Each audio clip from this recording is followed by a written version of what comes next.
Hello नमस्कार दोस्तों, मैं संदीप कुमार अपने यूट्यूब चैनल यूनिक मंत्रा में आप सबका स्वागत करता हूं। और दोस्तों आज हम लोग क्लास 12th के एक मैथमेटिक्स के खास टॉपिक को लेकर आए हुए हैं। तो इस खास टॉपिक का नाम है linear differential equation. Linear differential equation जो है अक्सर किसी भी बोर्ड के लिए काफी इंपॉर्टेंट टॉपिक में से एक है। तो आइए स्टार्ट करते हैं। इस बार झारखंड बोर्ड हो या सीबीएसई हो या बिहार सेकेंडरी एग्जामिनेशन बोर्ड, किसी भी एग्जामिनेशन बोर्ड के लिए ये जो नया चैप्टर है लीनियर डिफरेंशियल इक्वेशन तो खास हो सकते हैं। तो आइए इस चीज को समझते हैं। सबसे पहले मैं लीनियर डिफरेंशियल इक्वेशन को बताना चाहूंगा, इसका हिंदी में क्या कहते हैं।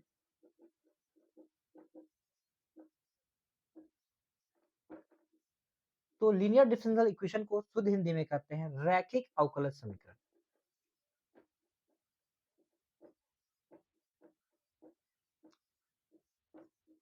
इसे हम पहचानेंगे कैसे कि कौन सा इक्वेशन रैखिक अवकलज समीकरण है। तो सबसे पहले आप इसमें फर्स्ट दो तरह का पैटर्न आपको मिलेगा। फर्स्ट पैटर्न, अगर आपके पास dy by d x plus p y equal to q रहे, इस पैटर्न में रहे, तो आप इसे समझिए कि ये रैखिक यानी लीनियर डिफरेंशियल इक्वेशन का टॉपिक है, जिसमें कि आपका P और Q जो है, P और Q जो है दोनों x के रूप का कोई फंक्शन है। Both are function of x means P और Q जो दोनों जो रहेंगे वो x के रूप में कोई फंक्शन रहेंगे। अब यहाँ ध्यान दीजिएगा, x के रूप में होना चाहिए यदि यहाँ पर x है, x के रिस्पेक्ट में हो रहा है, तो समझिएगा यहाँ पर y होना जरूरी है और y के साथ जो मल्टीपल है वो p और q कहलाएगा। ठीक है, पर ध्यान दीजिए क्या मैंने बोला, dy बाई dx है तो यहाँ पर y होना जरूरी है और y के साथ जो मल्टीपल फॉर्म में रहेगा वही कहलाएगा हमारा p और वही कहलाएगा q। ठीक है, तो एक और हो सकता है इसमें, और हम लोग क्या जानेंगे, तो सबसे पहले इसमें इंटीग्रेटिंग फैक्टर निकालना पड़ता है IF। तो IF जिसको समाकलन गुणांक या इंटीग्रेटिंग फैक्टर कहते हैं, तो IF निकालने का एक फॉर्मूला होता है e to the power p का इंटीग्रेशन निकालना होता है। ठीक है, और इसे एमसीक्यू क्वेश्चंस भी काफी बनते हैं इस तरह का टॉपिक में। और इसके बाद इंटीग्रेटिंग फैक्टर निकालने के बाद हम एक इक्वेशंस इसमें जानते हैं कि इक्वेशंस होता है, वो इक्वेशन रहता है हमारा y into integrating factor is equal to integration q into integrating factor. ठीक है, यहाँ ध्यान दीजिएगा, ये केस वन है। केस वन क्या बोला मैंने, जब x के रूप में रहेगा तो रिस्पेक्ट रहेगा, तो यहाँ आया y इंटू इंटीग्रेटिंग फैक्टर। अगर इन केस अगर चेंज होता है, दूसरा केस आपका ये भी हो सकता है कि dx बाई dy, अगर dx बाई dy आपके पास रहा तो सेकंड केस में यहाँ पर आपको p इंटू वाई ना देखकर x नजर आएगा।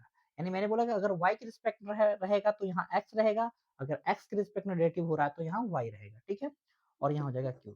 तो यहाँ आप देखोगे कि p और q जो है यहाँ आपका फंक्शन हो जाएगा y के रूप में। यहाँ पर आपका क्या होगा, p एंड q दोनों जो है both are function of y। और आपका यहाँ इंटीग्रेटिंग फैक्टर अगर आप निकालना चाहते हो तो यहाँ निकलेगा e to the power p तो सेम रहेगा, इन dx की जगह पर dy हो जाएगा क्योंकि इस पर रिस्पेक्ट क्या हो रहा है, dy। इक्वेशन की बात जहां तक करें तो यहाँ पर सेम होने वाला है। इक्वेशन आपका आने वाला है y की जगह लिखा जाएगा x इनटू इंटीग्रेटिंग फैक्टर और integration q into I F, जो लिखा सेम यहाँ भी हो जाएगा q इंटू आई एफ, लेकिन यहाँ रिस्पेक्ट जो हमारा हो जाएगा वो dy हो जाएगा। ठीक है, मतलब dy के अकॉर्डिंग आपका इंटीग्रेशन करना है। तो आप यहाँ देखिए दो केस हमने यहाँ और यहाँ की चर्चा किया है। ठीक है, लेकिन मैक्सिमम चांसेस होते हैं कि आपका फर्स्ट वाला ही क्वेश्चंस पूछे जाते हैं, फर्स्ट वाले से ही x के रिस्पेक्ट में। तो हम चलते हैं इस तरह के सॉल्व करते हैं, इस तरह का रिलेटेड जो भी प्रॉब्लम है। दोस्तों आप देख सकते हो यहाँ पर एक हमने लिया है लीनियर डिफरेंशियल इक्वेशन का एक प्रॉब्लम। आप कहोगे सर कि यहाँ लीनियर डिफरेंशियल इक्वेशन जो है कहाँ हमें दिख रहा है, क्योंकि आपने बताया था कि अगर dy बाई dx का कोई रूप रहे तो आपको ऐसा नजर आना चाहिए, py इक्वल टू q, है ना। लेकिन ऐसा आपको देखने को नहीं मिल रहा है। तो चलिए पहले देखते हूँ ऐसा क्यों नहीं मिल रहा है। अगर नहीं मिल रहा तो इस रूप में हम लोग को लाने का प्रयास करेंगे। तो आप देख सकते हो कि यहाँ पर dy बाई dx है और यहाँ पर एक्स्ट्रा में x दिया है। तो एक्स्ट्रा x को हटाने के लिए हम सिंपल वे में क्या करना चाहेंगे कि इस x को डिवाइड कर देते हैं, लेकिन ताकि वो हट जाए। लेकिन जब भी आप ये काम करोगे यानी आपको दोनों साइड करना पड़ेगा ताकि फर्क ना पड़े। तो हम यहाँ पर डायरेक्टली सॉल्व करते हैं। तो dy बाई dx आप समझिए यहाँ पर कि हमने x से डिवाइड कर दिया, तो आपको यहाँ भी डिवाइड करना पड़ेगा। Means 1/x into y. इस पार्ट में भी x से डिवाइड किया और इस पार्ट में भी आपको करना पड़ेगा।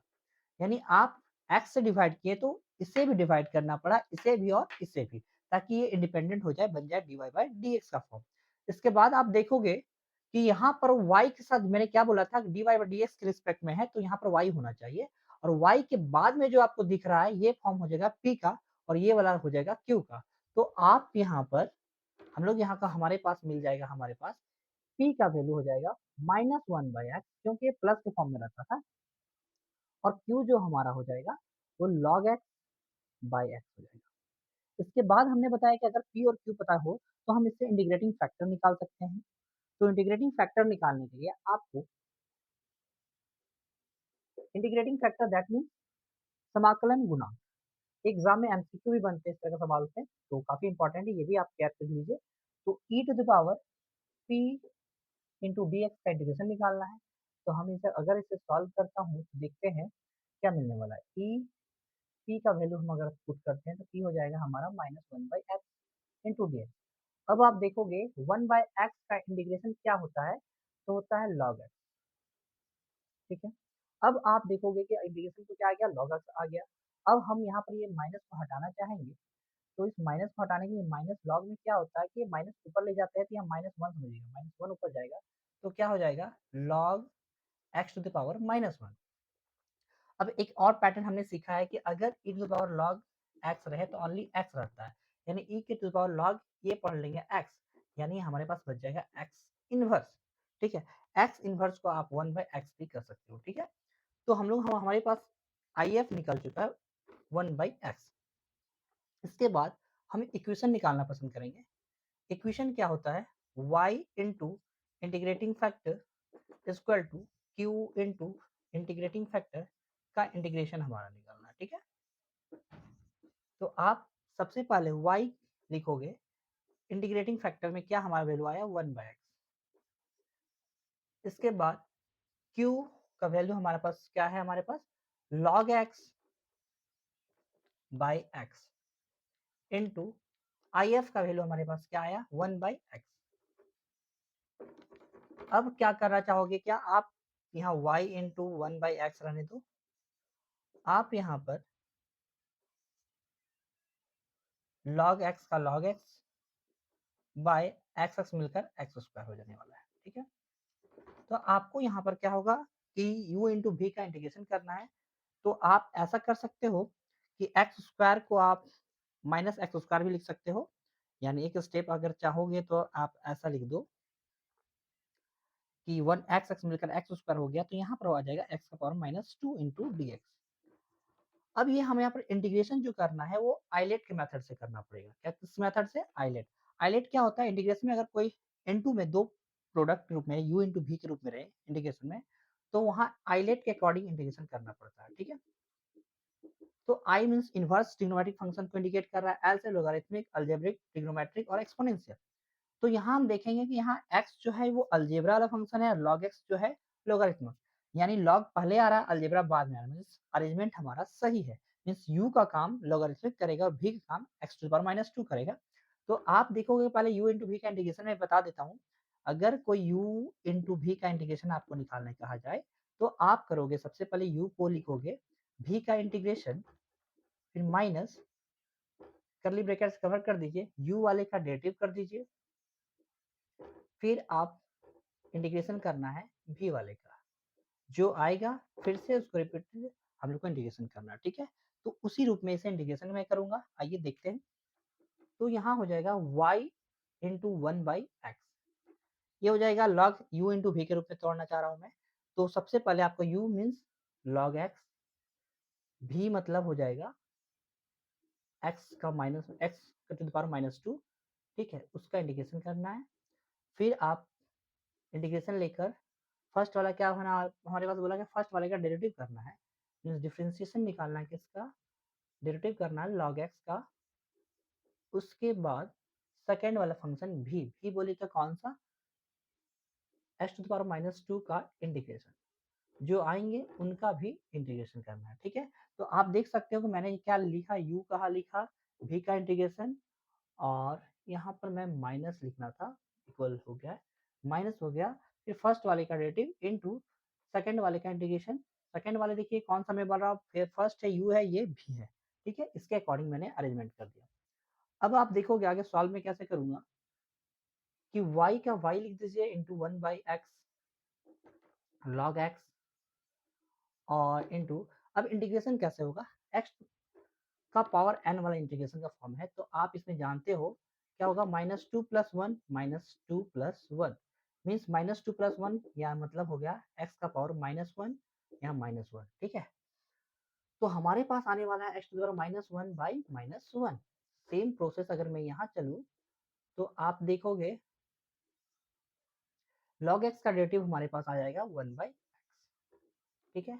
और यहाँ जो हमारे पास आएगा इसका इंटीग्रेशन सेम हमने किया था, तो यहाँ क्या मिला था हमारा x इनवर्स बाई -1, ठीक है। अब मैं इससे क्या फिर से हमें इंटीग्रेशन करना है, इंटीग्रेशन निकलने के बाद जो पूरा आएगा हॉल का इंटीग्रेशन करना था, तो ठीक है कोई बात नहीं है। तो यहाँ हो जाएगा y/x इक्वल टू, अब ये x इनवर्स को माइनस को मैं बाहर कर देता हूँ, ये हो जाएगा हमारे पास log x और x इनवर्स मीन्स y में x लिख देता हूँ। x इनवर्स मीन्स 1/x हो जाएगा, 1/x, ठीक है, माइनस, अब देखो ये भी होगा 1/x, ये माइनस माइनस इधर प्लस हो जाएगा, ये नीचे आ जाएगा x इनवर्स 1/x और 1/x मीन्स 1/x²। आप फिर से x² ऊपर ले जाओ भाई, या इसको ही ऊपर ले जाओ, तो होने वाला क्या है, x का पावर -2 का फिर से इंटीग्रेशन चाहिए हमें। तो फिर से मैं देखता हूँ क्या होगा, y/x equal to minus log x by x। अब हम यहाँ इंटीग्रेशन निकालेंगे तो फिर से क्या होगा, x का पावर -2 में फिर मैंने क्या बोला +1 करना है, -2 में फिर +1 +c। अगर इतना हो गया है हमारे पास तो आ जाएगा minus log x by x, यहाँ आने वाला है हमारे पास क्या, x का पावर -1, यहाँ भी -1। अच्छे से अगर मैं सॉल्व करता हूँ y/x इक्वल टू, तो क्या हो जाएगा हमारे पास, माइनस, देखिए यहाँ भी माइनस, यहाँ भी माइनस, माइनस आप कॉमन ले लो भाई, और ये हो जाएगा log x, और ये भी देखिए ये x इनवर्स मीन्स 1/x, नीचे भी 1/x, इसमें भी 1/x, तो आपको कंफ्यूजन लग रहा है तो एक स्टेप और बढ़ा लीजिए, ठीक है, x इनवर्स मीन्स 1/x मैंने लिख दिया। और आपको पता होगा कि जब सॉल्व कर लेते हैं तो एक कांस्टेंट लिखा जाता है, तो मैं कांस्टेंट लिखता हूँ x की ओर। अब इस x को क्या करना है भाई, इस x को करना है आपको इनटू फॉर्म में ले आओ, y को अकेला रख दो, तो हमारे पास क्या हो जाएगा, ये माइनस है, आप देखोगे दोनों का एलसीएम हो जाएगा, तो ये x इनटू यहाँ हो जाएगा log x प्लस 1, नीचे में y क्या आ जाएगा x, और यहाँ क्या हो जाएगा c into x, means x को मल्टीप्लाई इधर क्रॉस करूंगा तो इससे भी मल्टीप्लाई होगा, इससे भी मल्टीप्लाई होगा, तो इस तरीके से x x कट गया हमारा, y इक्वल टू क्या हो जाएगा हमारा -1 प्लस लॉग x प्लस, ये जो आएगा यही हमारा रिक्वायर्ड सॉल्यूशन होगा, ठीक है। तो उम्मीद है कि आपको ये जो इंटीग्रेशन जो लीनियर डिफरेंशियल इक्वेशन का प्रॉब्लम है वो समझ आया होगा। धन्यवाद।